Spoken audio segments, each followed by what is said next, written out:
Welcome to the 5th year of the Will Miller Social Justice Lecture Series. I'm Ann Lipsett and was Will's partner for 25 years. Will, my parents, and I, and a few of our friends decided that we would create a lecture series prior to Will's death so that he could be a part of its creation and purpose setting. He was, in fact, alive for the first event, Marx in Soho, a play written by Howard Zinn and performed on the UVM campus by Brian Jones, a New York actor, teacher, and social justice activist. It was a wonderful event, especially for Will. We tried to bring this remarkable performance back to campus 2 weeks ago, but regretfully, the event needed to be canceled due to the early birth of Brian's baby. Hopefully, we will bring him back in the near future to perform this play. Brian, are you here? He was going to try and come here, because he and his partner and the baby are all stuck in Vermont, where the baby got born. The lecture series was created to bring speakers to the UVM campus and the Burlington community in order to provide a continuing program of radical analysis of social, ecological, and political concerns. The series is dedicated to Will Miller, Vermont's activist philosopher and UVM professor for 35 years.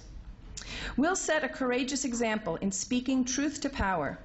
Despite how easy it might have been for him to become pessimistic, he demonstrated boundless optimism and a passion for truth. His voice was powerful, especially in encouraging other voices, those of students, staff, faculty, community members, and people from around the world, to speak up and be heard. He was always vigilant, had an extraordinary personal strength, and an unwavering commitment to the struggle against war and for social justice. He was never afraid to speak his mind, put words into action, or place himself on the line, whether before the university trustees, on a picket line, at a barricade, or in a congressional office when arrest was imminent. Will offered reasoned and insightful analysis into the origins and workings of capitalism and imperialism, giving us both a call and a vision, a call to struggle and a vision of a more just society, a society where all work is valued, where truth is not silenced but nurtured, where all are treated as equals, that is at peace with itself, and in which neither people nor resources are exploited.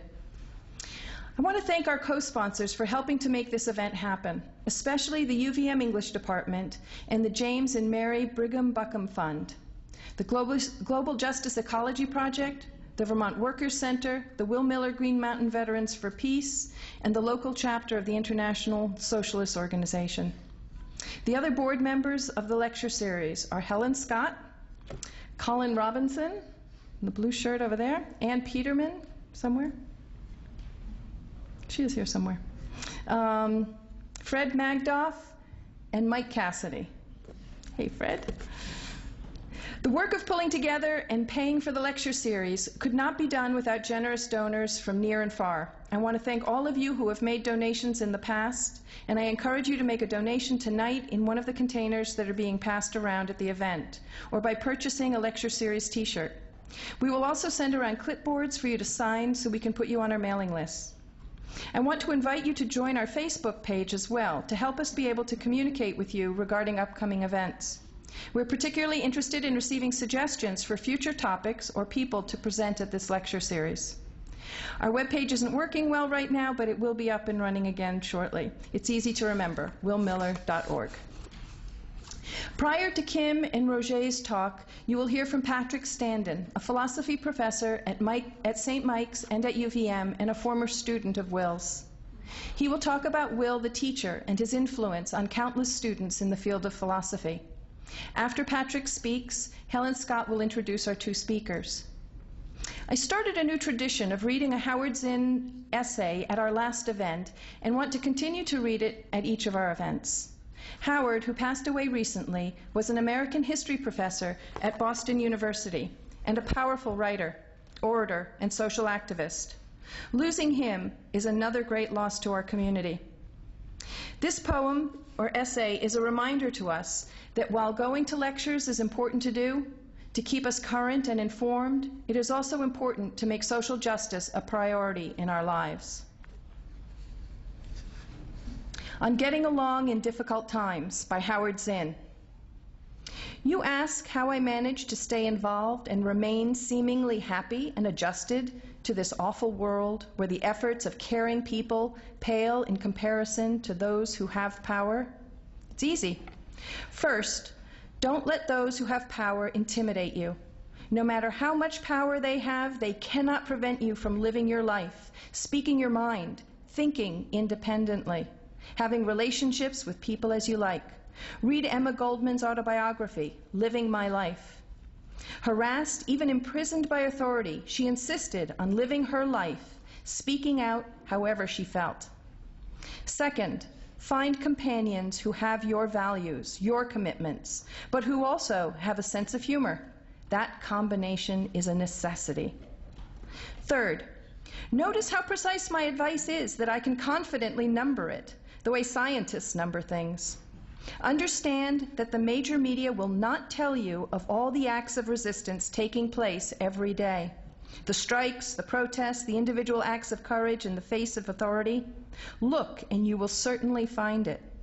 For evidence of these unreported acts, and for the little you find, extrapolate from that and assume there must be 1,000 times as much as what you've already found.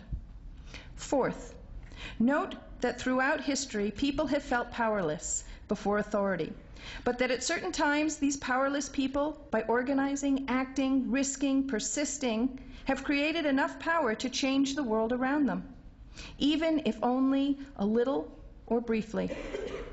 Fifth, remember, those who have power and who seem invulnerable are in fact quite vulnerable. Their power depends on the obedience of others.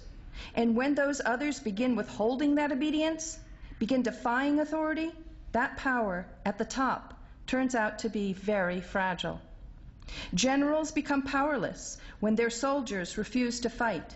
Industrialists become powerless when their workers leave their jobs or occupy the factories. Sixth, when we forget the fragility of power imposed from above, we become astounded when it crumbles in the face of rebellion. We have had many such surprises in our time, both in the United States and in other countries. Seventh, don't look for a moment of total triumph. Set it as an ongoing struggle. See it as an ongoing struggle, with victories and defeats, but consciousness of people growing over the long run. So you need patience, persistence, and you need to understand that even when you don't win, there is fun and fulfillment in the fact that you have been involved with other good people in something worthwhile. Okay, 7 pieces of profound advice should be enough. Howard Zinn. As a side note, in regards to Howard Zinn, I want to tell you about an event that is titled A Celebration of Howard Zinn, which is taking place on April 23rd at 7 p.m. at Contois Auditorium in Burlington. There'll be a screening of the film You Can't Be Neutral on a Moving Train at the event, which is a documentary about Howard's life. Filmmaker Deb Ellis will also be there. Following the film will be a reading of some of Howard's work. If you want to know more about this event, you can talk with Colin Robinson, who's now right over there, or check out the Peace and Justice Center's website. Before our speakers begin, we have Jonathan Kasem from the Vermont Workers' Center to talk about local organizing around the U.S. Social Forum.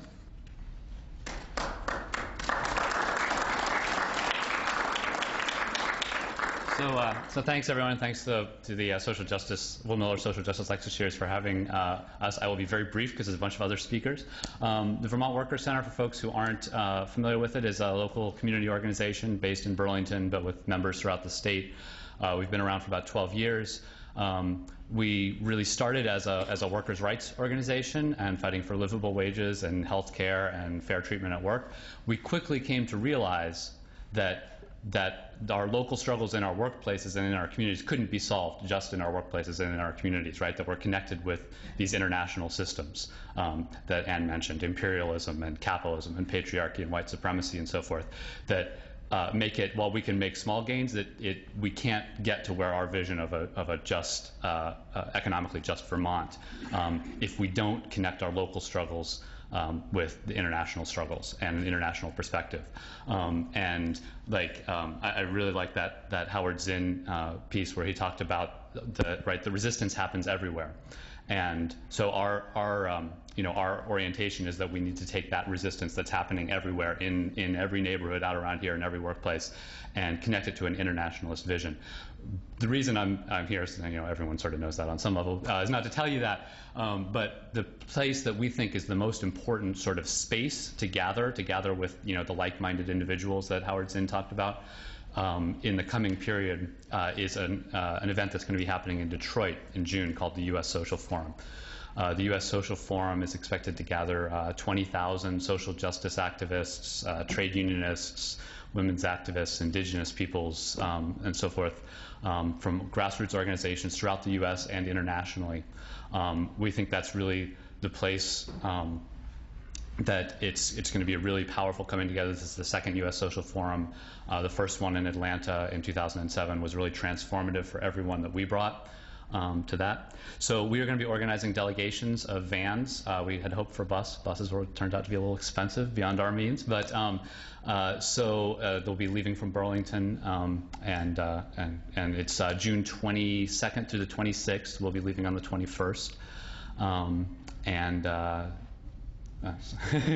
I am easily distracted, obviously. And so if folks, I will stay around to hear all the speakers, so if folks have any questions about that and want to grab me afterwards. But I will, again, we think, you sort of start with your own individual issues. This has been sort of our experience organizationally and a lot of our members' experience with your own lack of health care and need for livable wages. And then you realize that there's a system that's keeping you down, that's keeping you from getting that. And then we realize that once we have the systems, we need liberation from the systems. We realize as we talk with each other and with people from other sectors and with people from other nations that our liberation is bound up with other people's liberation, and we need a vision, a transformative vision, to even get the little things that we need in our day-to-day lives. It's increasingly clear we need a transformative vision, and we think that the U.S. Social Forum is a really key place for the movement in the U.S. to come together to discuss that. So thanks again, and I'll be around afterwards if anyone wants to ask me about logistics and stuff.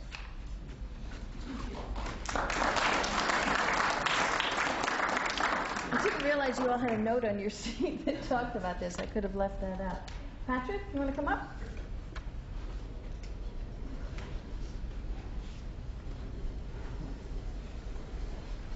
Thank you. Hello.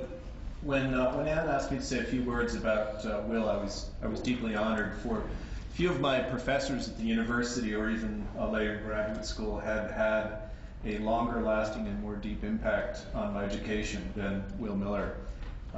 I've chosen tonight to focus on Will as a teacher of philosophy because that's how I first came to know Will.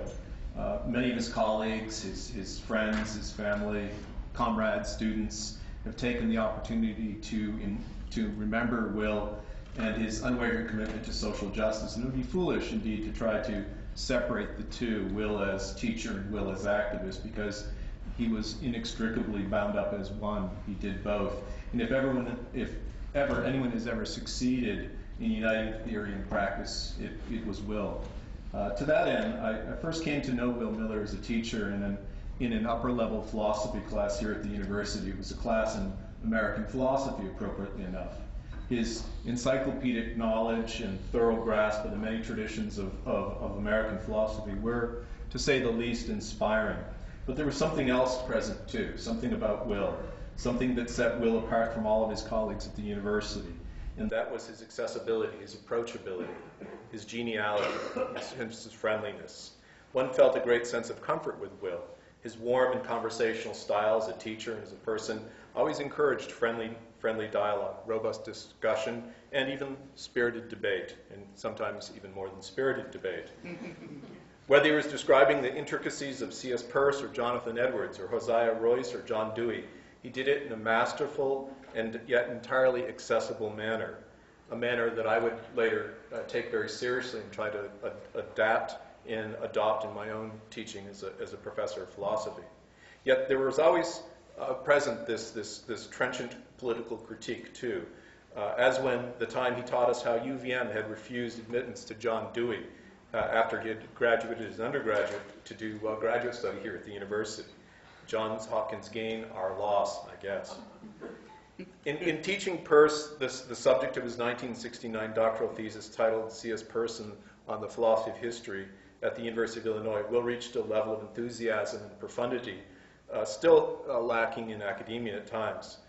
He got really enthusiastic, and I'm sure if you ever had him as a student or knew him personally, you can visualize how excited he would be about ideas and philosophy.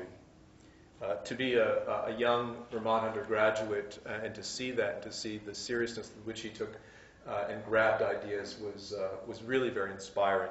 And I know it struck other students just as profoundly as it would me. And I should say that in part, my desire to teach philosophy stemmed from Will and the model that he created. C.S. Peirce viewed truth, much as Will did, as an essential component of a democratic community's struggle against prejudice and bias in its efforts to obtain certainty. Will embodied this practice and reached for conceptual certainty in his critiques of power, of capital, and of the very university itself. In this sense, Will's educational pedagogy, as well as his unwavering commitment to social justice, were outgrowths of what I would call his neo-Peircean pragmatism. Whether inside or outside the classroom, Will was always motivated by how our ideas produce actions. His pedagogy, his educational philosophy, buttressed Will's unflagging courage to speak truth to power, even when it was unpopular. Some years later, the department here at the University of Vermont that Will so selflessly served for 35 years was honored by the Philosophical Gourmet's designation of being ranked the #1 undergraduate program in philosophy in the United States. This didn't come to much of a surprise to we few philosophy majors who knew that such an award came in part from the dedicated teaching of Will Miller.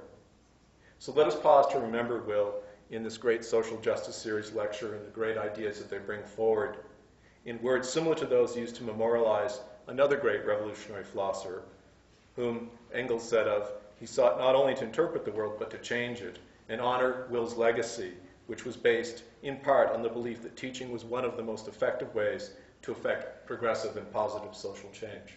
Thank you.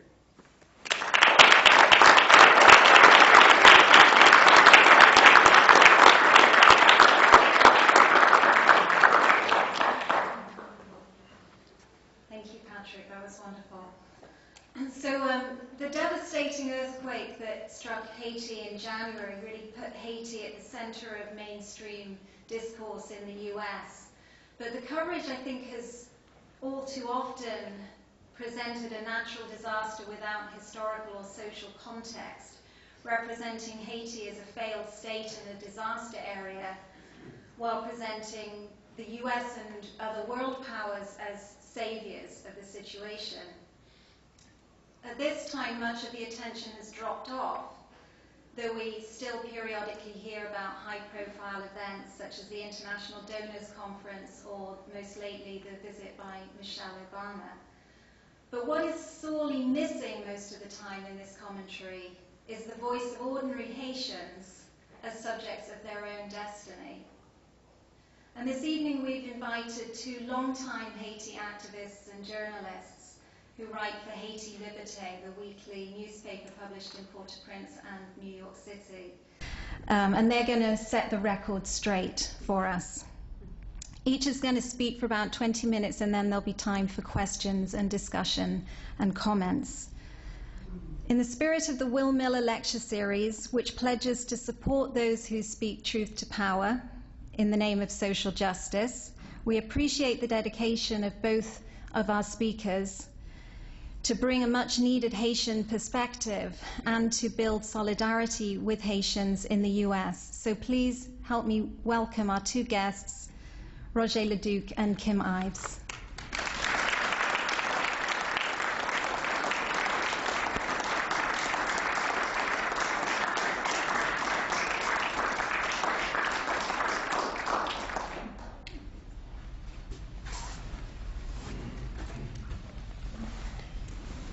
Thank you very much, Helen.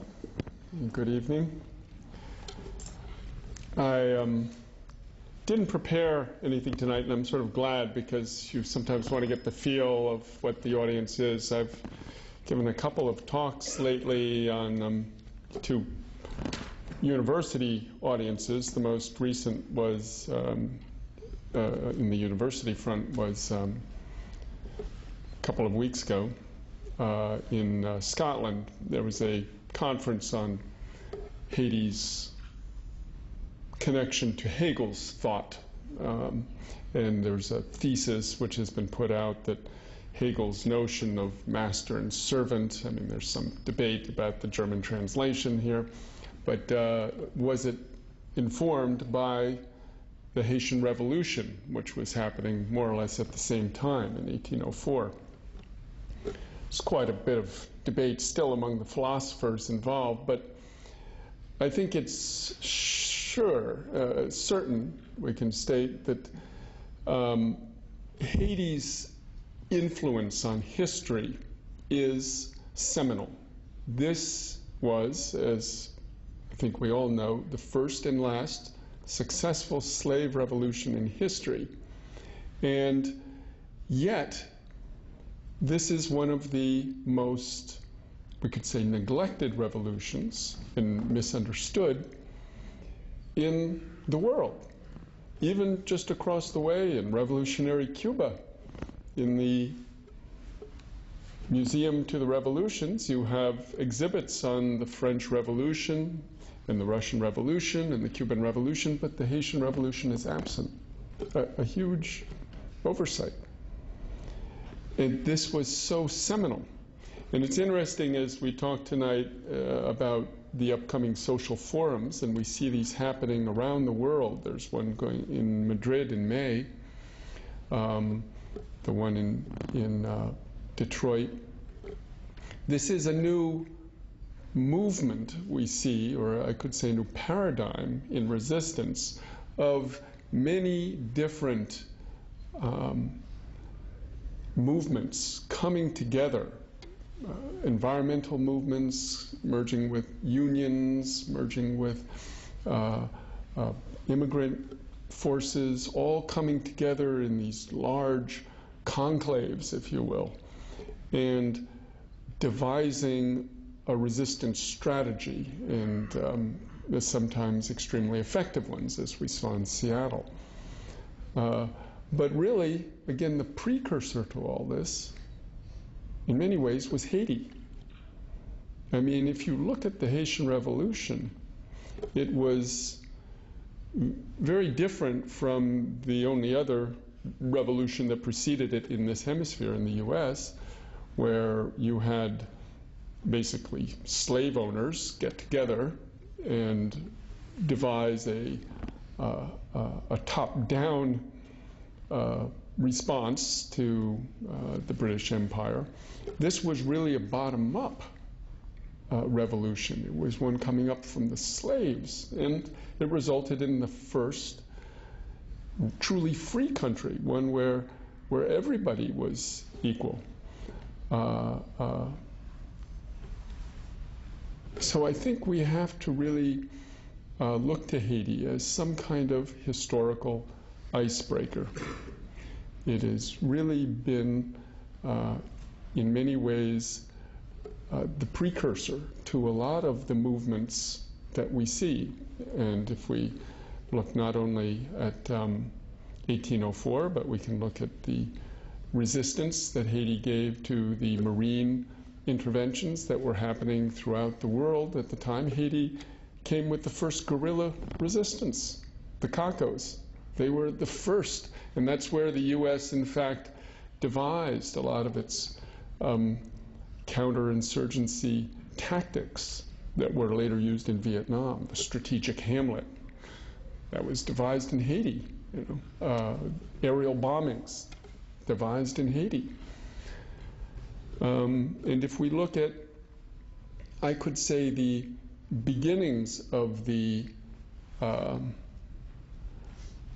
results of these large confluences of movements in the form of, say, Hugo Chavez's election, or Evo Morales's, or Correa's in Ecuador, other countries. The first country where this happened, Haiti, 1990. that was the first time that the U.S. policy of rigged elections, what they called, election engineering, where they would go into a country, because they realized the old paradigm of having the general or the dictator in place was not working. It was creating too many Che Guevaras, too many revolutions. It wasn't the right formula. So they said, okay, we're going to work something else. We're going to put the soldiers back in their barracks, and we're going to have a guy who's elected.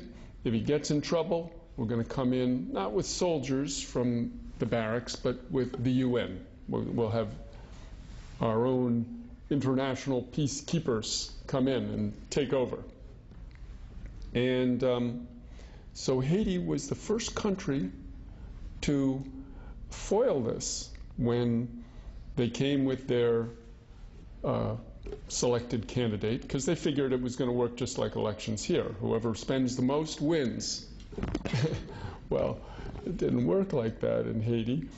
They had Marc Bazin, a former World Bank economist, banker, who they brought into Haiti, prepped him, years were spent, and they spent about $34 million on his electoral campaign, and he went up against a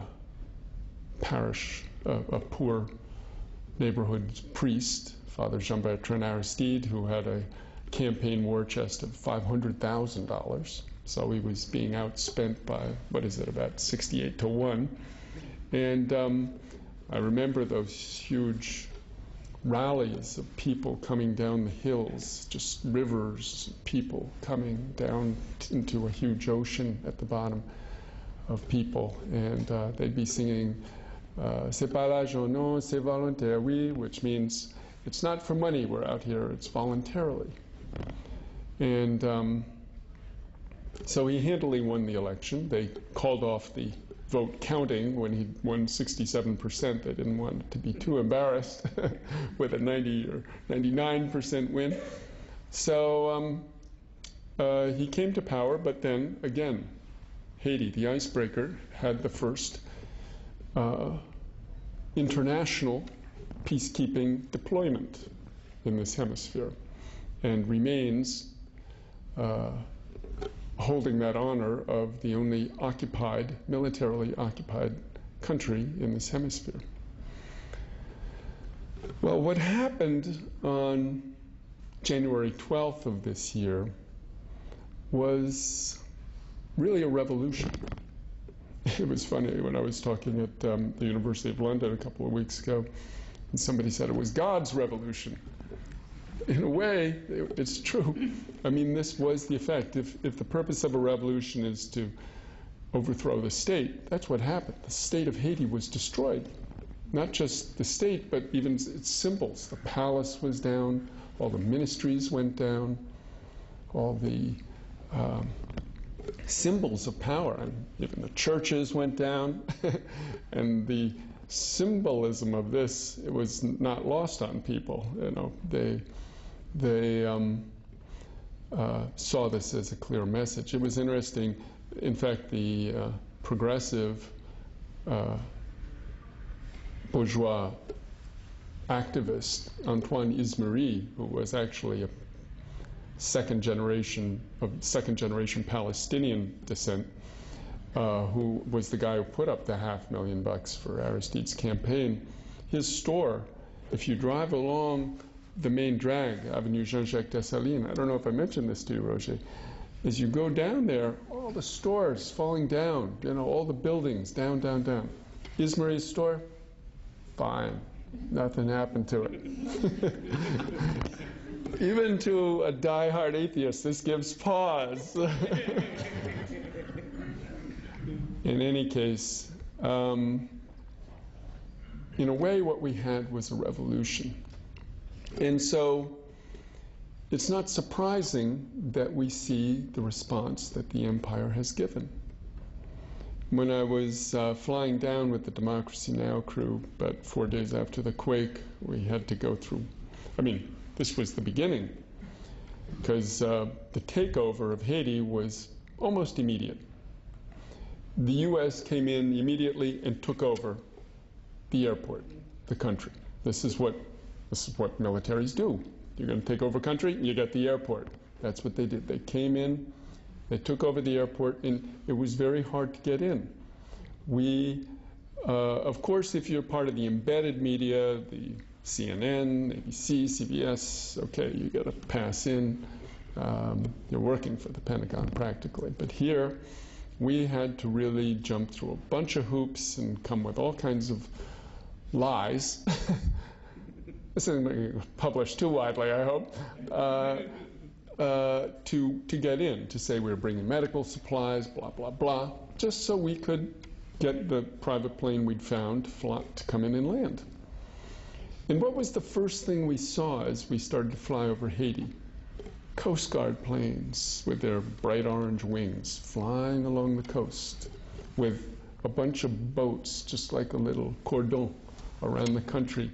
They'd bottled it up. They had to keep this place quarantined because not only refugees coming, but we needed to know what was going to happen on the ground. There was no government.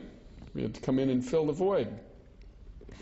20,000 U.S. troops injected like that overnight. I mean, we can see the power of that military machine to come in, which is in such sharp contrast to what was happening with countries like Cuba, Venezuela, and from halfway around the globe, China. These were, in fact, the first countries on the ground. China, from halfway around the globe, were the first ones there with search and rescue teams who were coming in to help pull people out of the rubble. But what was the U.S. doing? They weren't there. You didn't see these soldiers out in the street. No. They were hunkered down at the airport, guarding these mountains of relief aid, which was sitting there at the airport while people were starving and dying. And I remember one of the doctors, we stayed at this little religious house where sort of progressives go to stay, you know, when they're having delegations and so forth. And there were doctors who were flying in from all over the country, from Denver, from Maine, from California, Washington State, etc. And one of them remarked the same thing we had noticed coming in. He said, wow, there were so many guns they were bringing in. And he said a thing that we've repeated often on Democracy Now! What we need here is not guns, we need gauze. And so this kind of became the summation of the irony of this moment. Here they were coming, basically clamping down and putting in their troops. So this has, I think most of you have probably read and seen the critiques along these lines, that this has been a complete militarization of relief. They've come in with their soldiers.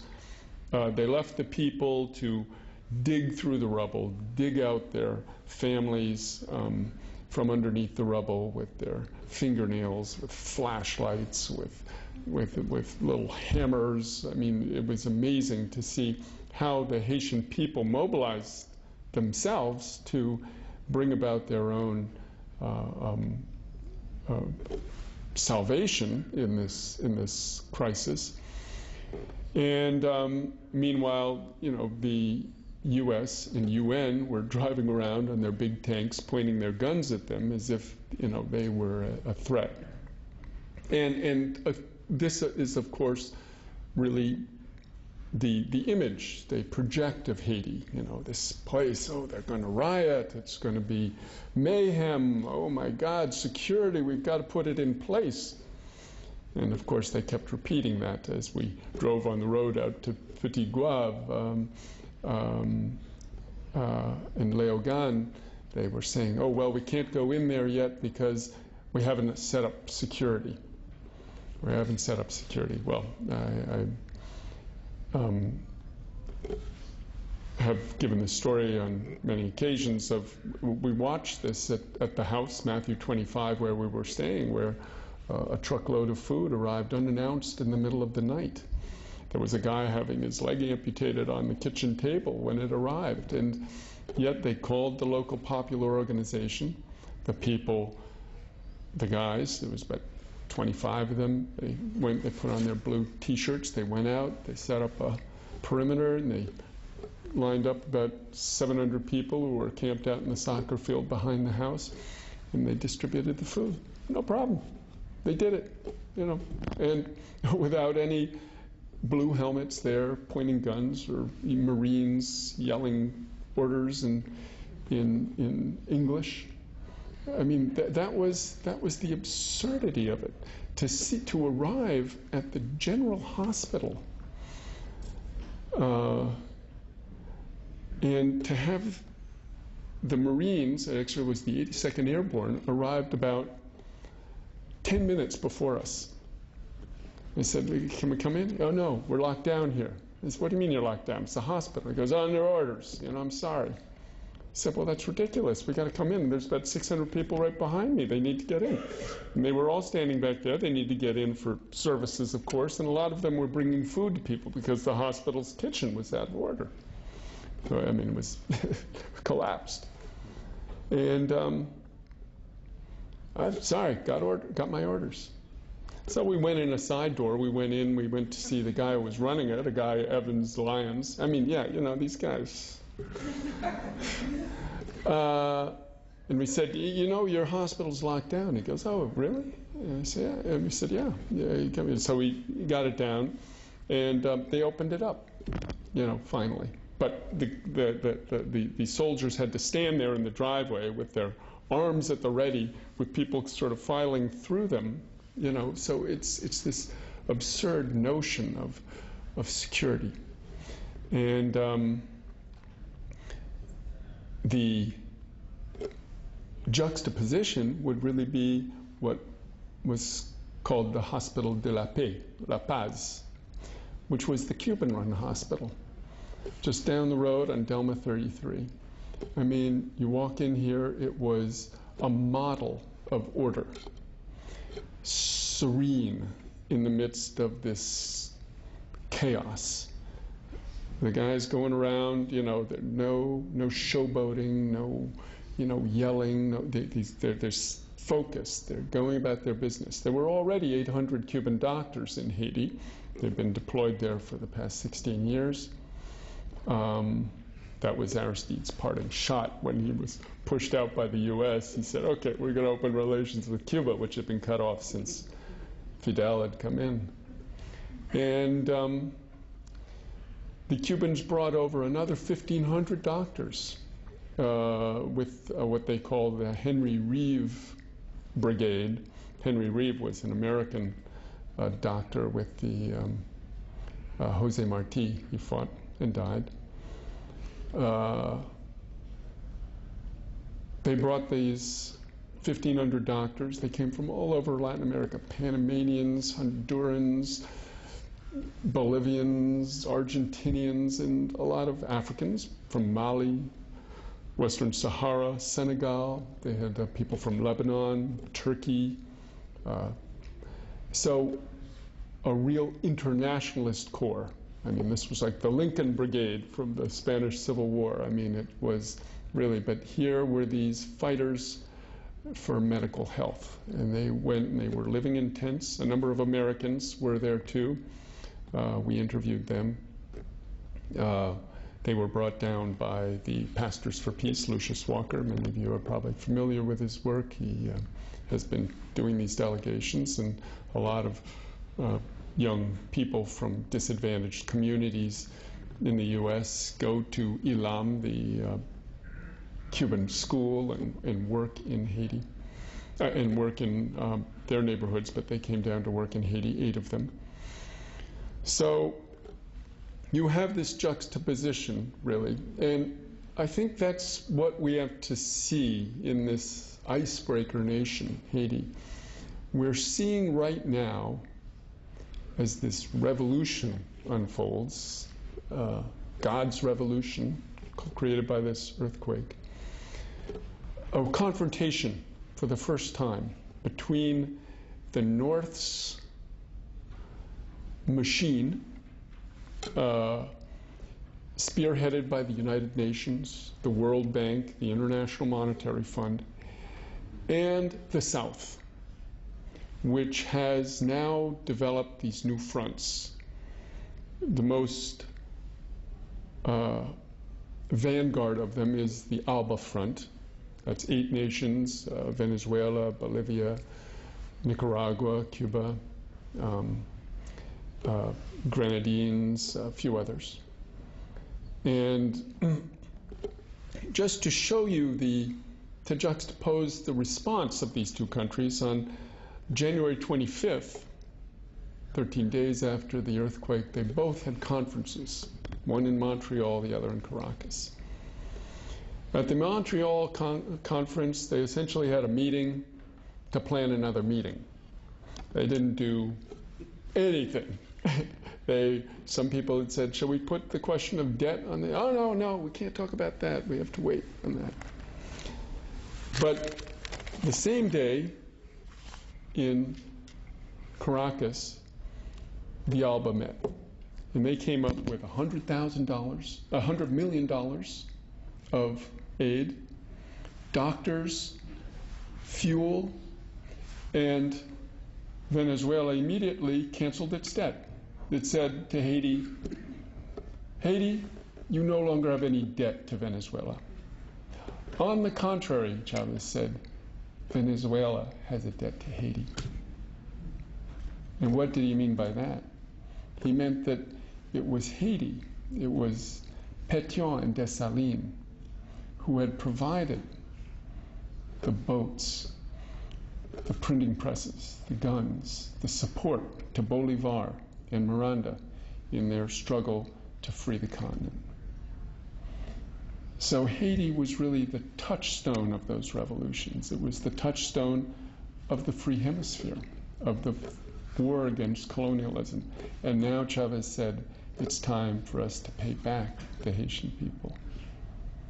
So really that's what we're seeing. We're seeing this alliance of southern countries with governments which have emerged from, we could say, social forums of different movements, peasant movements, and unions, and et cetera, who have come together, brought leaders in, and who are now, for the first time, challenging the world order that was set up at Bretton Woods after the Second World War.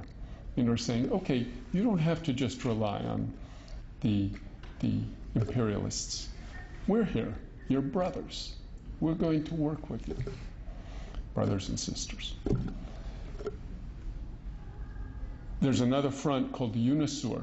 That's all of the Latin American countries, South American countries except for French Guinea.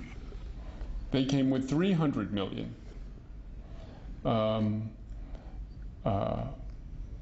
That they offered Haiti. It wasn't until March 31st with this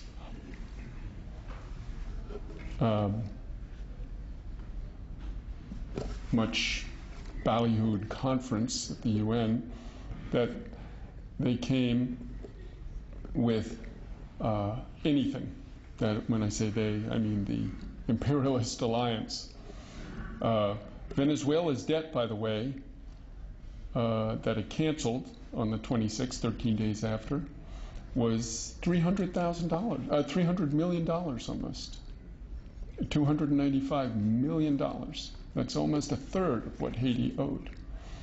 It took the Inter-American Development Bank until 2 months later, till March 31st, to say that it was working on and it was going to get its $495 million that Haiti owes canceled. But 479. But there's still a lot more. Haiti had 1.3 billion in debt. And, you know, this is a no-brainer. It's still being dragged along. The Congress just yesterday, this past week,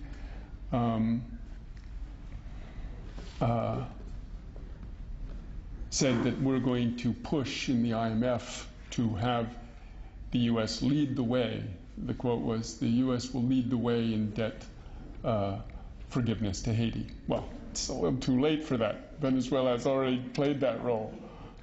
So they're still talking about it. And essentially this conference, to close, because I think I'm closing in probably on 20 minutes, is a lot of bluff, a lot of posturing. You've probably heard the figures. They came. They said the Haitian government asked for $4 billion in assistance. And the conference came up with $5.3 billion for the next 18 months. $5.3 billion. Well, the first thing so this was a great success. Hooray, everybody claps. Okay.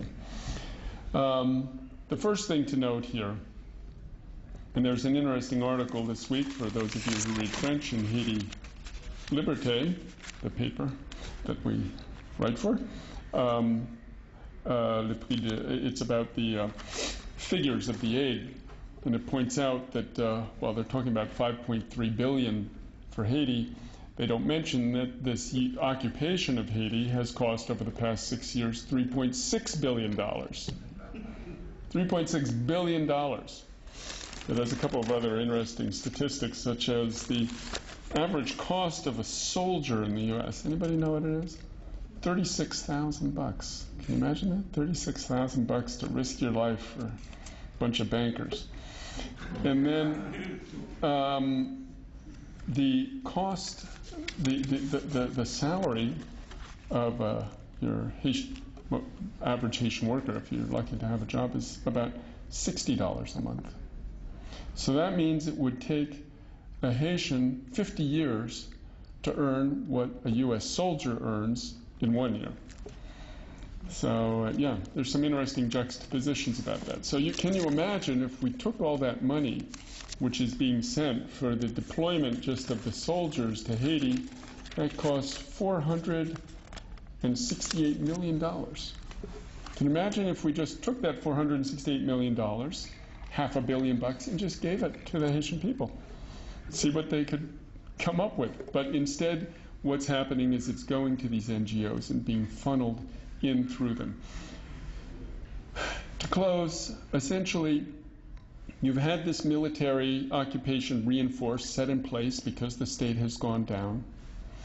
And now comes the coup de grace. They taking over, and I think Roger is going to parse this for you a little bit more. They've taken over the everything. The Parliament, the House of Deputies in Haiti just ratified this. For the next 18 months, Haiti will essentially be run by the World Bank. The World Bank will take these projects, send them to an interim commission, which is majority foreigners, people from the donor nations. They will approve the projects, and then they will be implemented by the Haitian government under the supervision, again, of these foreign donors, because the Haitian government is so corrupt. And they themselves, they don't have corruption. Halliburton, DynCorp, Brown and Root, no, that's not corruption. That's just business as usual. And of course, this is what it's all about. We the taxpayers, are giving our money, essentially we're giving a bailout to these pillars of our war economy. Halliburton, DynCorp, Brown and Root, these are the countries which come and rebuild nations after we bond them into the Stone Age. In this case, it was an earthquake. We are not giving a direct bailout TARP fund as we gave to the banks, but we're doing it through the circuitous. We give it supposedly to Haiti, and Haiti is going to give it back to these corporations to spend billions of dollars supposedly rebuilding Haiti, but along the lines that the World Bank dictates. It's what Rafael Correa, the president of Ecuador, said on January 29th. He called it donor imperialism. He said what they give with their right hand, they take back with their left. And he said, this is what we have to fight. We need a support, a reconstruction, and aid based on solidarity, compassion, and human values, not on profit. And I'll leave it there. Thank you.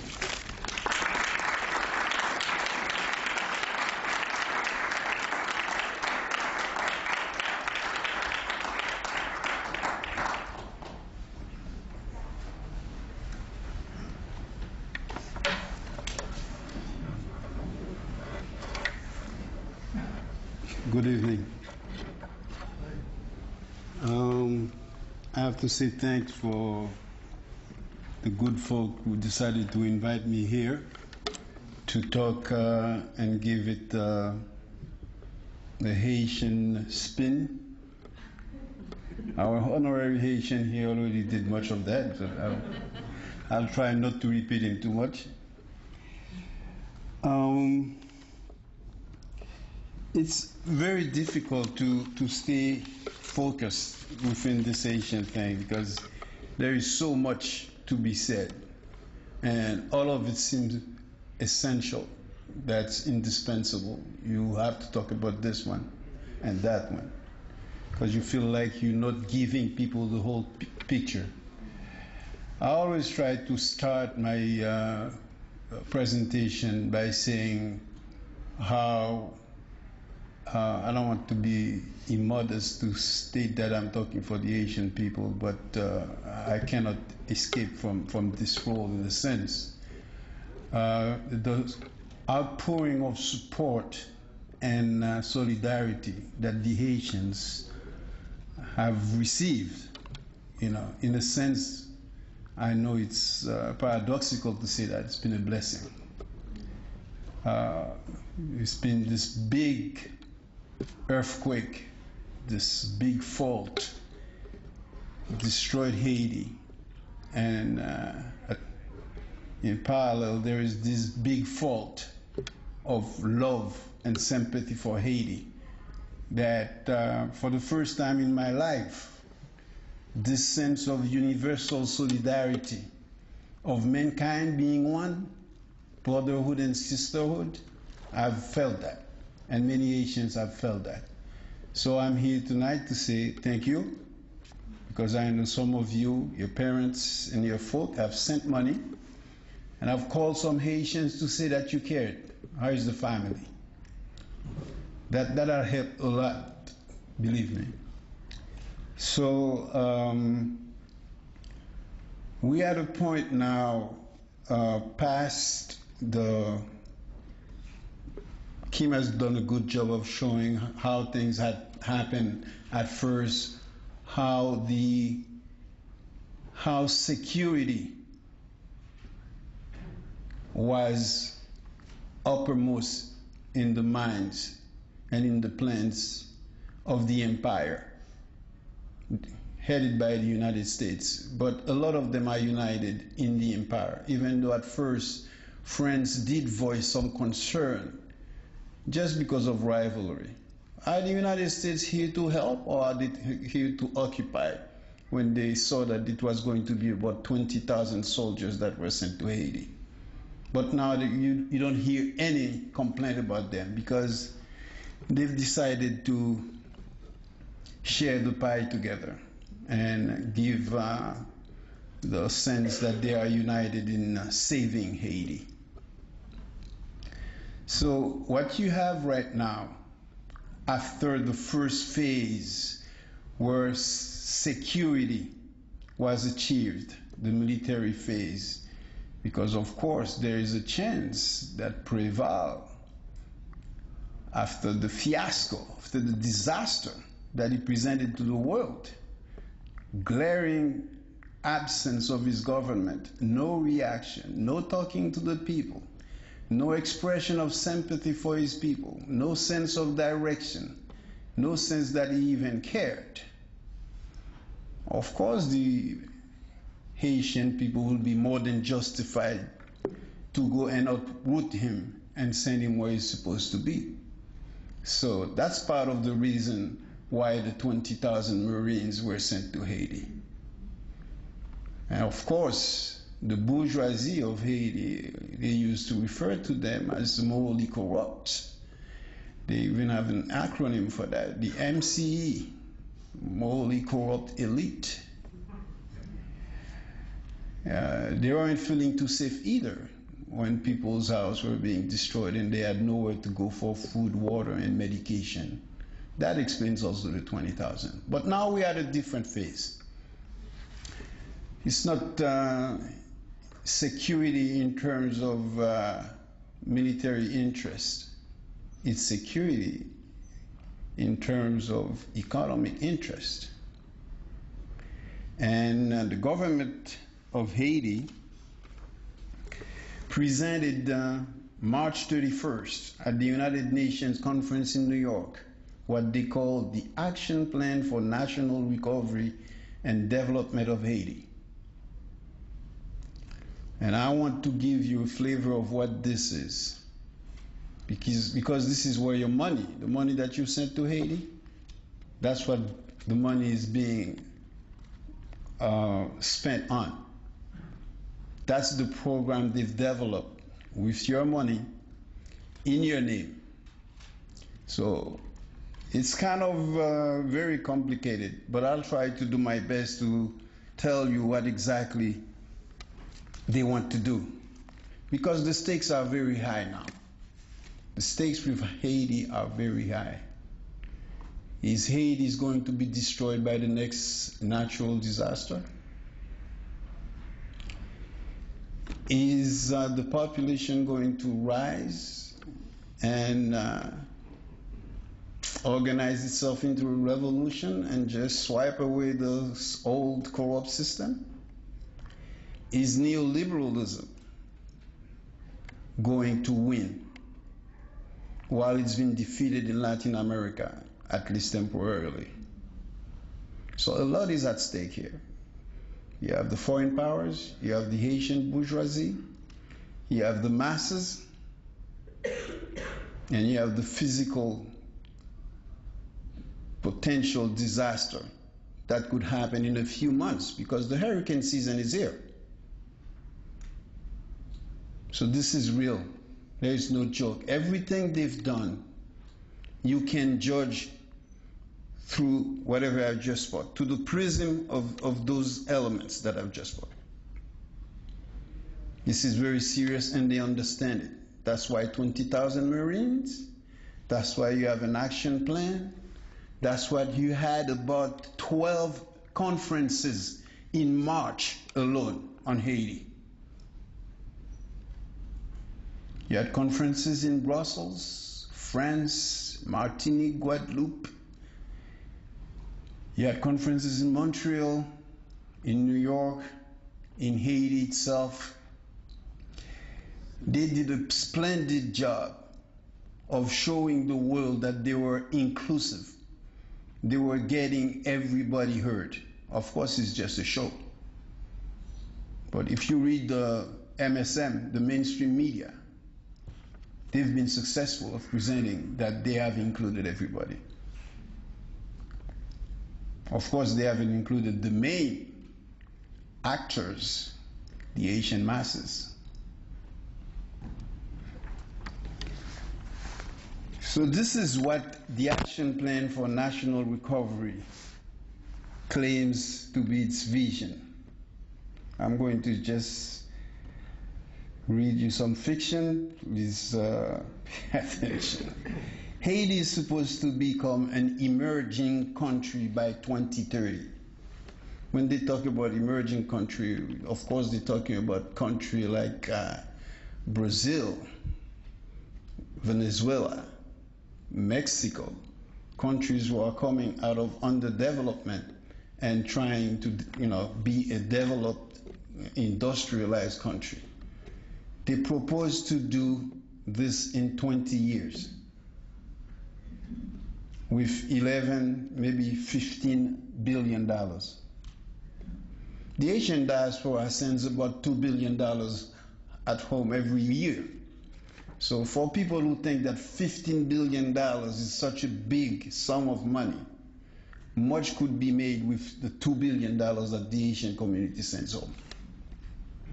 So the vision is that emerging country by 2030, fair, just, united, and friendly society in harmony with its environment and culture. Diversified, strong, dynamic, competitive. Universal access to basic education, mastery of qualifications. Unitary state guaranteeing the implementation of laws and the interests of people. If that's not revolution, folks, what is? Revolution by the United States, France, Canada for Haiti. We know where we are when they tell things like that. What they decided was that the program is incredible. Territorial building, that means road, urbanism, watershed, economic rebuilding, agriculture, energy, investment in the private sector, the energy and involvement of the diaspora into the Haitian economy, social rebuilding, health, education, social protection, housing, institutional rebuilding, because everything, as Kim just explained to you, has been destroyed, which is now they have to rebuild not only the buildings, but democracy, the central administration, and justice and security, which only means Haitian National Police. That's what they mean by justice and security, not more than that. My brother-in-law went to Haiti and stated that it's as if an army had descended upon Haiti and decided to destroy every government building and every institution and explodes it. Church, justice, police, etc., etc. The program goes even further. They have a macroeconomic program and they have targets. Poverty rate in the next 15 years, the next 5 years, some of it. Inflation, balance of payments, jobs, growth, budget, and taxation, foreign exchange. All of this is going to happen very soon with Haiti, with those $15 billion. So anybody who's been following the news, who's done any measure of analysis and thinking about development knows that this is just plain bull. No country can be developed in 20 years when you've spent the last 2 centuries making sure that it's been underdeveloped, making sure that every program that you have supported for Haiti goes towards its underdevelopment, economic, social, cultural, otherwise. So we know when we're being selling a bill of goods. This is not why this is being written. Let's go further. So how are they going to organize this? They have 3 big phases in terms of time for Haiti. You have the first phase of emergency. You have a second phase for the next 18 months. And then you have a long, quote unquote, long term for the next 10 years. First phase of emergency simply means that they have to put people on the tent, provide water, provide medication, food, and make sure that the year budget, this 2010-2011 budget, is subsidized enough for the state administration to be able to meet certain of its obligations. That's what it means. The second phase is a phase of 18 months. That phase of 18 months, they already have 2 institutions, because that's how they've divided this. For each period, they have institutions, one on the side of the finance, the other on the side of the executive administrative, to rule Haiti. the first emergency, they had the platform for budgetary aid. They have a bunch of businessmen and some of the usual suspects. In Bank of Inter-American Development, United Nations, World Bank, and some private sectors. Of course, some of the NGOs. For that second phase of the 18 months, they have what they call a multi-donor fiduciary fund. I checked that word before I can talk to you here. Fiduciary means organization and formulation of programs and projects. And then after you formulate all of this, you make sure that it gets executed. I don't mean killed, that's what it should be, but it gets executed. Okay, this is the finance part. They have what they call the Temporary Committee for Rebuilding Haiti. That's for the next 18 months. In parallel to the finance, there is an executive one. The temporary, they call it the HICR. That's how it comes in the United Nations text. It's the Haiti Interim Committee for Reconstruction of Haiti. That's what it is. So Kim already told you that, and I think you did, that they had like 11 Haitians or Haitian organizations and then 11 foreign agents organizations. Both of these are supposed to rule Haiti.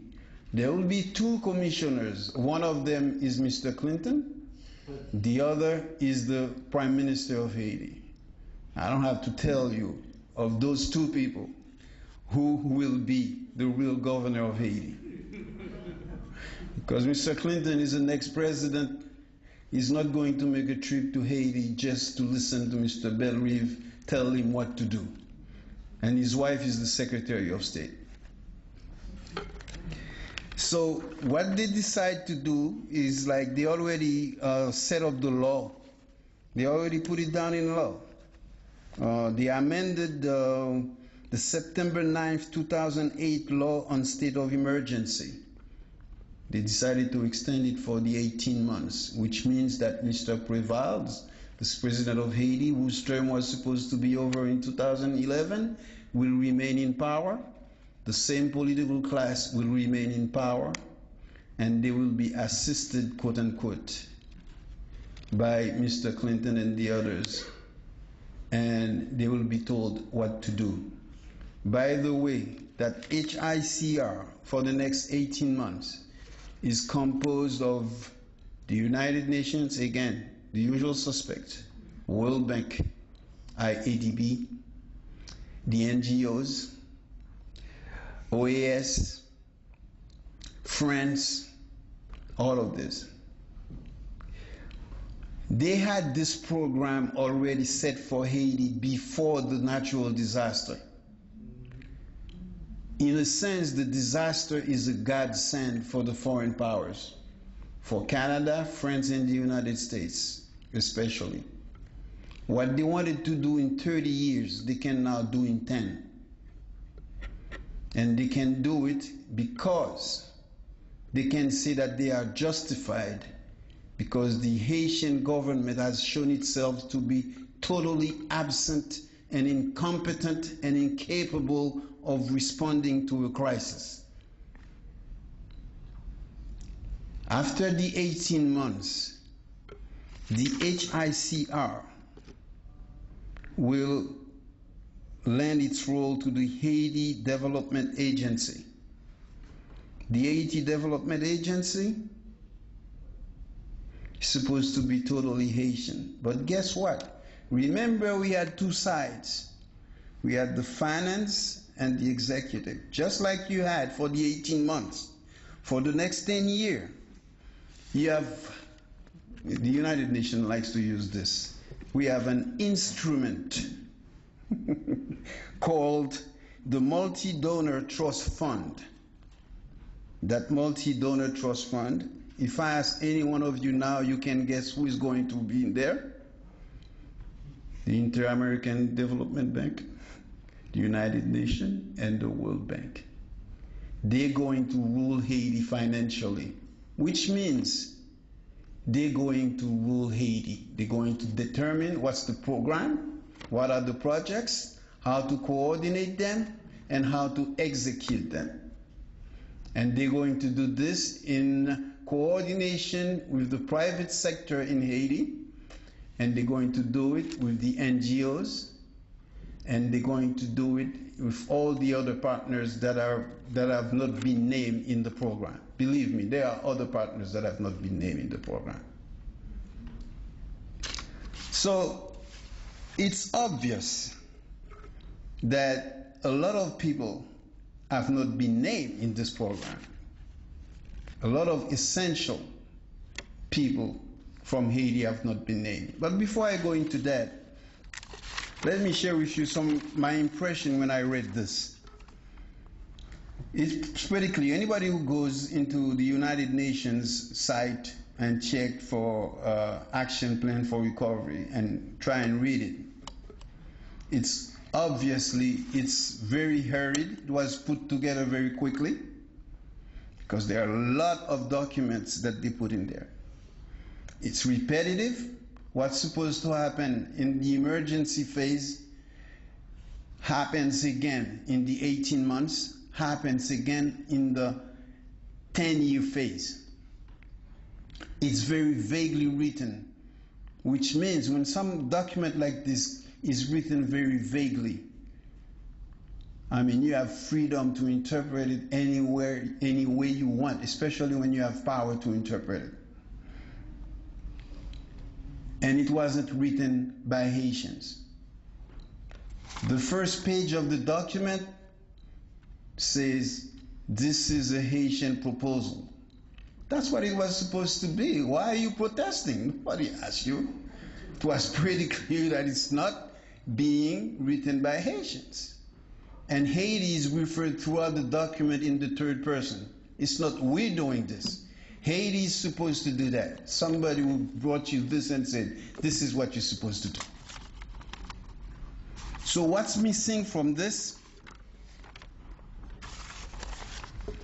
What's missing is the contribution of Cuba and Venezuela. What's missing? Haitian economy. Not economy by assistance. This has never worked anywhere. I dare anybody to tell me of any small underdeveloped country that has been developed by foreign powers.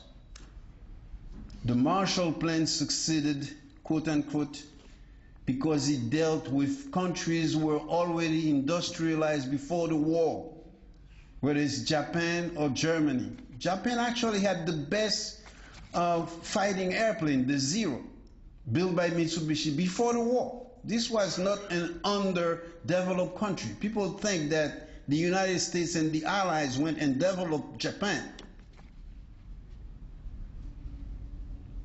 Same for Germany, to a lesser extent Italy. So that's what's missing. What is missing, and this is, for me, this is the saddest point. Haiti just went through a natural disaster that's pretty much destroyed its economy and destroyed Port-au-Prince, Léogane, Kai, and Jacmel physically. There isn't a Haitian FEMA in this whole plan. It's common sense that after you provide people with food, medication, water, someplace to live, you would say to yourself, what do I do to prepare for the hurricane season? Because if it doesn't happen this year, it will happen next year. It's every year. For you to talk about some subcommittee in every little town to respond to the crisis and not have a Haitian agency for at least the next 18 months in the second phase, This is criminal. So the event was a natural disaster. You are not responding to the event. I mean, it's as simple as that. So what is your objective? What is it that you want to achieve? If you don't want to help the Haitians build an organism, an instrument to respond to the next physical, natural disaster that's going to the rain, the flood, if it's not another earthquake, when is the Haitian government going to learn? As its neighbor to the northwest, Cuba has done that for like 20-some years now, successfully every year. Sometimes displaced 1 million people from one side of the island to the next. And then you hear the news, 4 Cubans died. 2,000 Haitians died. When the Cubans bore the brunt of the hurricane and the Haitians only had some floods. This hasn't been done. And for me, this is not the key, but it is the red flag that indicate what the intention is there. What's the goal is there. Whose interest is being served.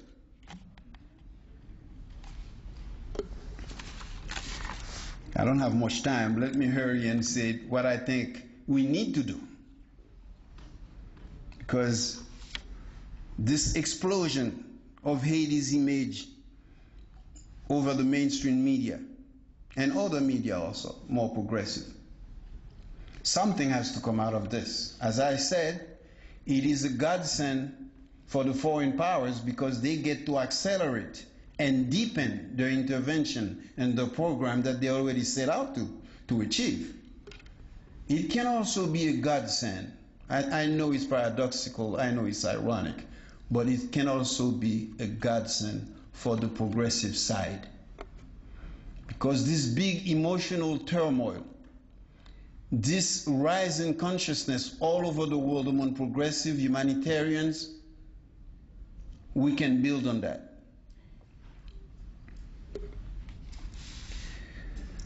What we need to do, a few things that we need to do. We need to develop public forums throughout the country, just like we're having forums here. Let the Haitian people speak.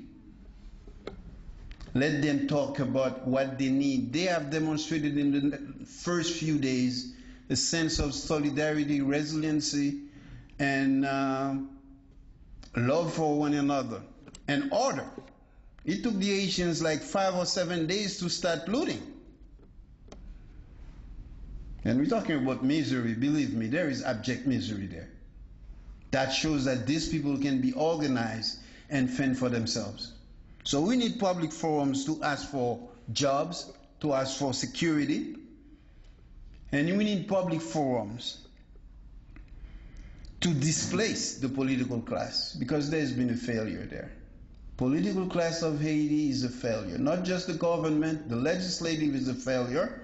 The opposition to the government is a failure. That's the political system that's dominating Haiti now, and that's being assisted by the foreign powers, by the empire. But not just them. Us progressive also failed. Because our absence was also glaring. When the government is not there to say anything, we should have been capable to fill the void, to talk to the people and take the role. We couldn't do that. Something is wrong. So what I'm saying, the public forums should build into a democratic, popular, national movement.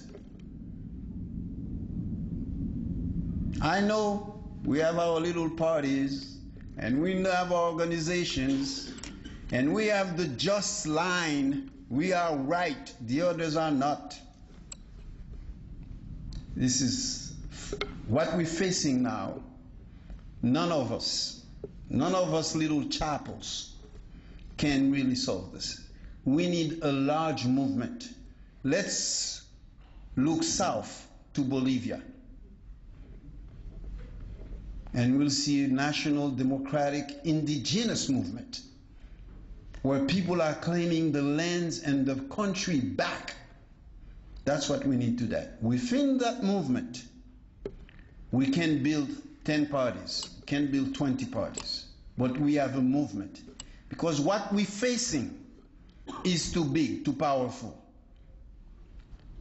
too learned, too experienced for small parties of 15, 20, 30, 100, including nephews, aunts, and sisters, to face.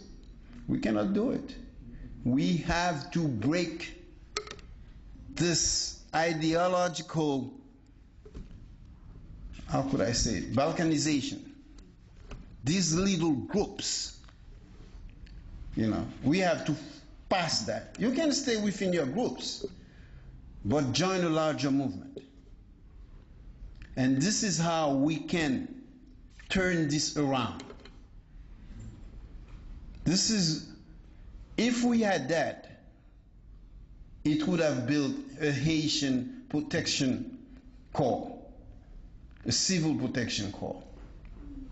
By the way, there is a professor, an American professor called Robert McGuire. He teaches at Trinity Washington College. And the first thing he proposed was for a civil protection corps that would be able, with that kind of money that we have for assistance throughout the world, to provide hundreds and thousands of jobs within the youth of Haiti. Give them jobs to build their own communities and country. And this would be the first phase of stimulating the economy of Haiti. We have to get out of the beggar dependency, being mendicant, always begging.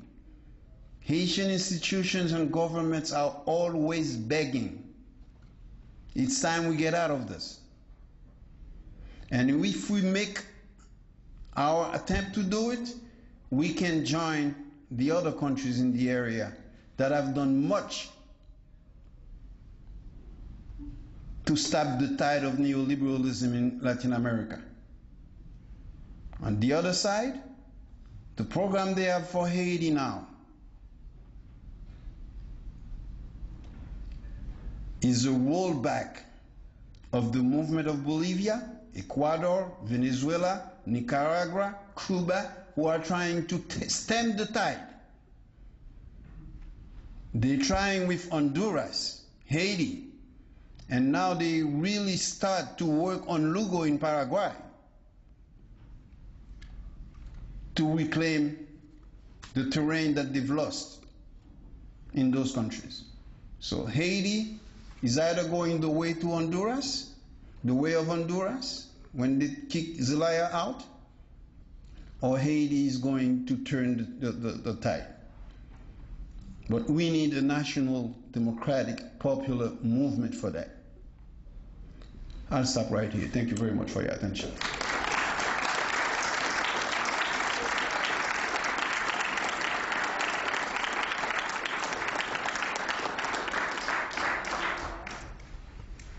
Thank you both. Fantastic. So we have some time for questions, and our speakers have agreed to field some questions. I also want to say that we welcome comments, keep them brief so that more people can speak, and announcements about upcoming activist events that people can get involved in. So I'll take a few comments and questions and then throw it back to our speakers, and then take a few more. Yes? I've got two questions. If you look at a world, and you both touch the heart and further confirm what many of us, we the people, are starting to appreciate about disaster capitalism, economic hitmen, and what's happening. So my one question is, or I guess the first question is, these global powers, economic powers, rule through debt. You touched on how they're going to funnel money to Halliburton and similar type of companies. Is there any hope, or how are they going to do this? How are they going to Are they going to control through that? You talked about additional aid. Is this all in the form of debt or grants? Okay, and how do we make sure that some of that money doesn't get funneled to the elite, but goes to serve the people? That's one question. The second question is, the money you referred to, the money that we gave. Well, there's tax money, but there's also tens of billions of dollars that we took out of our pockets as contributions. What's happened to that money? Is that being manipulated by the economic powers, or is that being used in a different, more productive way? Robert? I was wondering, one of the groups that many of us gave to was Partners in Health, and Paul Farmer. And at one point I read that he was partnering with Bill Clinton as, for the recovery program. What's happened with him? Because he seems to be one of the good guys in all of this, I thought. So has he been pushed aside or what? And I'm sorry I missed the first part of the talk, but I just wondered, is there any chance of Aristide coming back? Great. Yeah. The other question I had was about the larger geopolitical context and wondering how Haiti fits into the U.S., let's say, fear about South America and the left turn of South America, and is that connected at all to what's been happening in Haiti? One more? Maybe I missed some of this, but for those of us that aren't super aware of the history of Haiti, I'm not sure I got the point of what you think the main reason why the United States, the UN, the Western powers, the World Bank, what the main reason is why they went in there so quick to militarize it, to control it. Is it because of the history of Haiti? Is it because of, is it primarily to funnel money back to Halliburton, et cetera? Or is it primarily to make sure the neoliberal project continues there unabated? I'm not sure I got from either of you what you thought was the main reason why the West was doing this. That probably is enough to come back to. Yeah. So. I'll get a few of those points, and then Kim, you can chime in. When the second coup d'etat in 2004 against Aristide, when they asked John Kerry about what does he think, why he thought this happened, his answer was, these people, talking about the Republican and some of the people in the establishment, have a theological hatred for Haiti. Okay, that can partially address the mindset of some of the elite here about Haiti, and it's been since 1804. It's thanks to Charles Sumner in 1864-65, a United States senator, that Haiti was finally recognized by the United States. 60 years, Haiti was boycotted, sidelined. Even after Haiti helped Bolivar and Miranda gain their independence, the first Latin American conference, America's conference in 1821, Haiti was not invited. So this is the kind of isolation.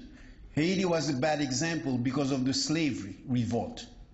You could not countenance a country that are telling Africans that they can be free, that they can govern themselves, and that they do not have to submit to somebody else. And then you have the religion, you have the cultural. So historically that would be it. In terms of now, I wanted to put it in the context of neoliberalism. You know, Haiti has every program that they have tried for Haiti. It's been in terms of free zones and what they call more vulgarly sweatshops. This is an economy where you have the peasantry leaving the land, coming to Port-au-Prince. That's why Port-au-Prince has so many people, so that they can work in sweatshops. After you have dumped agricultural products from the United States, from the agribusiness that the peasants in Haiti cannot compete with.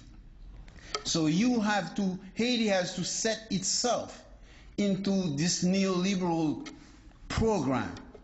And the masses of Haiti, and to a point Aristide, were trying to fight this. This is the modern fight.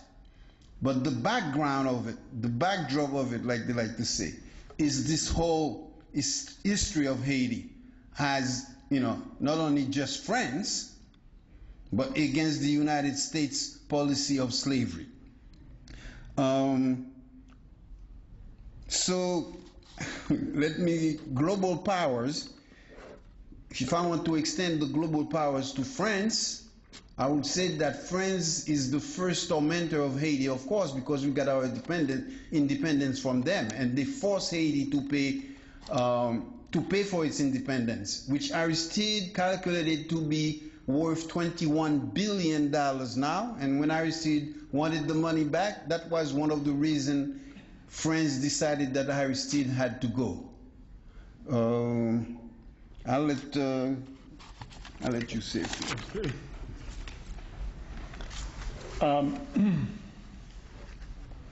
Let me wrap too. You say the main reasons, ask the main reason why the U.S. and company want to come in and militarize. I think it's both. It goes back to the question of the left turn in Latin America. There's a battle now for the hemisphere. As Roger mentioned, they've taken back Honduras with a coup. They've taken back Chile with an engineered election. And they're now trying to take back Haiti with this military occupation under the guise of relief aid. So it's twofold, the purpose. One is, they're taking back the chessboard piece by piece, country by country, because they're not going to do a sweeping thing, because nobody believes in U.S. imperialism. No, they have to take back the country one by one, the same way Karl Rove would go and pick, states and quadrants and voting zones to pick off. They really study these things, and they look at the map and say, okay, we go here, we go here.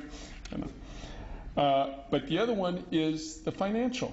At the end of the day, we have a war economy. We are kept alive by these companies from Halliburton, DynCorp, Boeing, McDonnell Douglas, etc., which fuel the war machine. That's our principal industry. And in the case of Haiti, our military rolls into action when there's a disaster, because that's what we use, that's what we respond with. The question of Paul Farmer. This is, I talked to Paul Farmer in the hallway at the UN. I've known him for years, and we've had always this sort of, how could I say, slightly gentlemanly polemic, I'll call it. Back in '91, when the first coup took place, I felt at the time that the Haitian people's best response would be an armed struggle response, because it was so clear. Here was this overwhelming popular president with an incredibly vile set of military guys massacring 5,000 people. I mean, there's never been a more clear-cut case of self-defense. And I mean, nobody could defend it. Not even the Bush administration, which helped fund it, could defend it. James Baker came out at the time and said, this coup will not stand. They had no choice. They did it surreptitiously, but they had to disavow it. I mean, of course, they kept supporting it under the table, but and a lot of people say, well, it could never succeed. But it could. At the same time, the Zapatistas had an uprising. Okay, that was, their strategic approach was a little different. They weren't achieving state power, but I think that there could have been a response. Paul Farmer responded to me saying that no, we have to work through the U.S., and in fact he supported that intervention of the U.S. because as admirable as the work of Partners in Health has been, he in particular, and he is of course the guiding mind behind it, has a very pragmatic approach. We need to get things accomplished on the ground. So I think that he is gambling, and as I said to him in the halls of the UN, I think it's a losing gamble, that somehow we are going to reform the machinery of the U.S. government, of U.S. imperialism, that somehow we are going to enlighten the Bill Clintons and enlighten the Obamas, and we're going to somehow retool.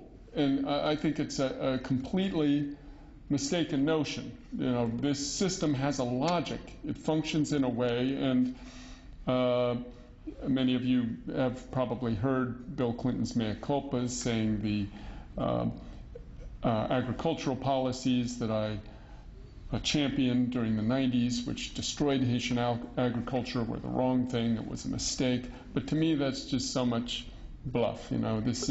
That's our two-headed party, the Republicrats. We have the sweet talkers and the tough talkers, and it's presently the sweet talkers in power. And so they tell you what you want to hear, but then they stick it to you in the gut. So I think Paul is an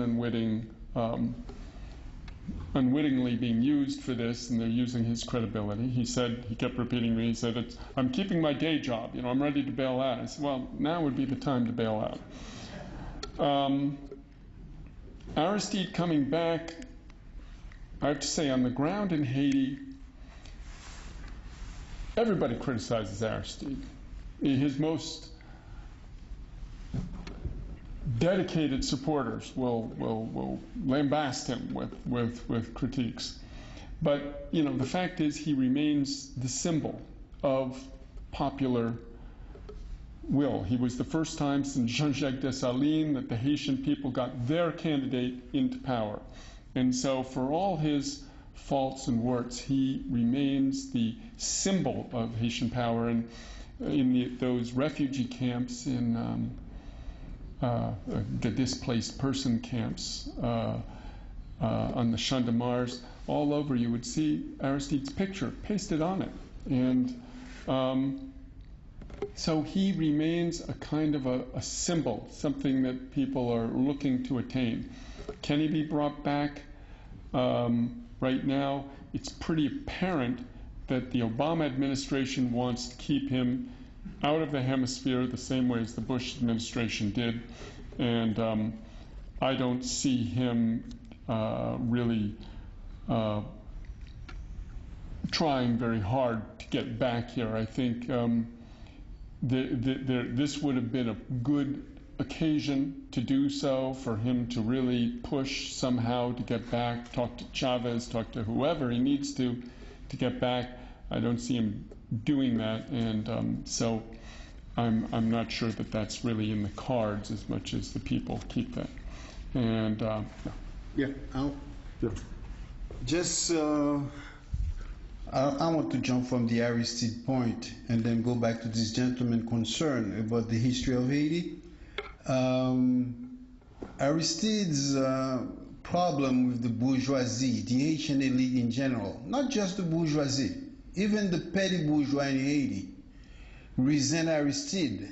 For one thing, they won't say, but I think I've put my finger on this, and even some of my leftist friends sometimes they fight with me on this. Aristide has been able to tell the people, just like Jesse Jackson tells to African Americans here, I am somebody. Aristide tells the people in Haiti, tout moun se moun, everybody is somebody. You are a human being like everybody else.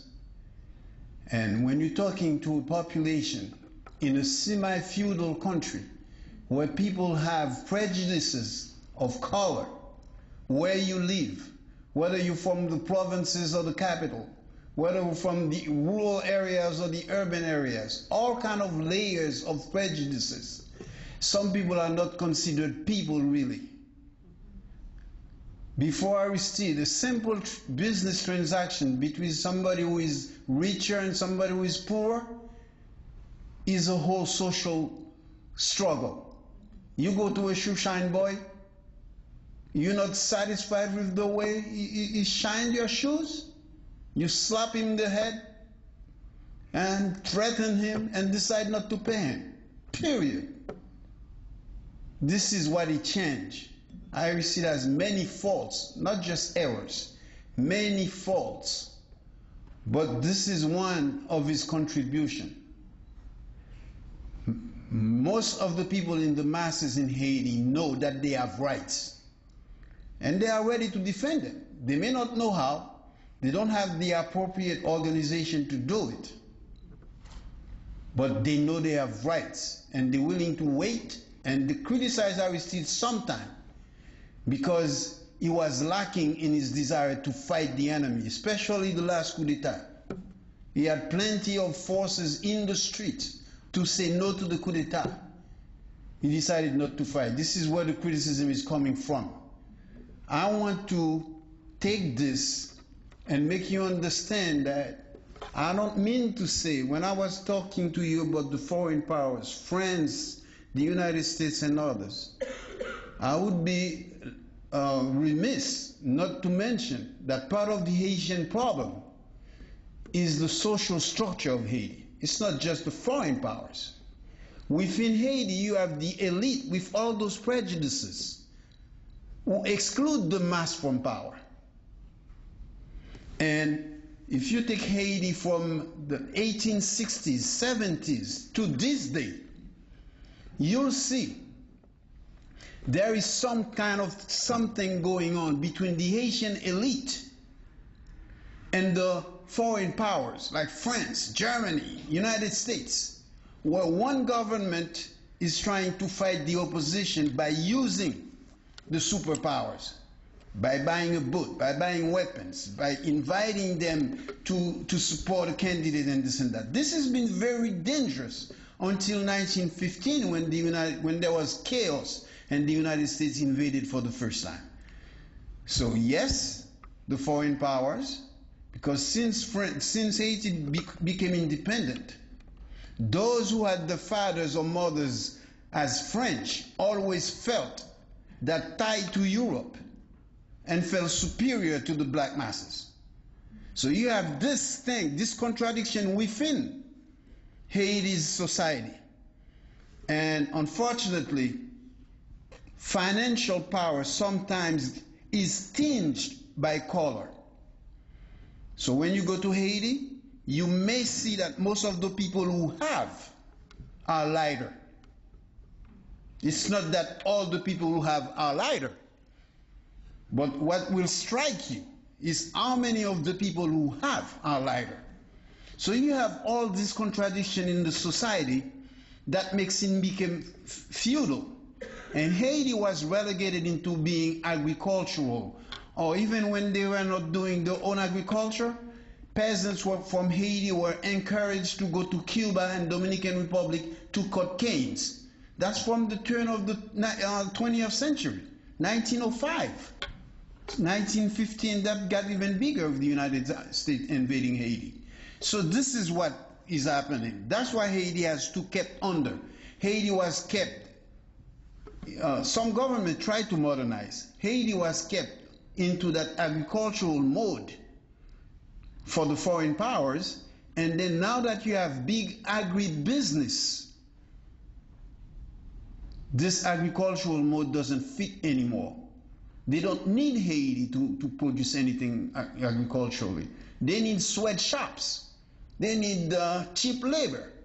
So this is what Haiti is in now. You have a weak state, you have NGOs who have more financial power than the government, you have a corrupt elite, you have an intelligentsia that gave up on Haiti. So what do you have? You have popular masses that need to be organized so we can change all that.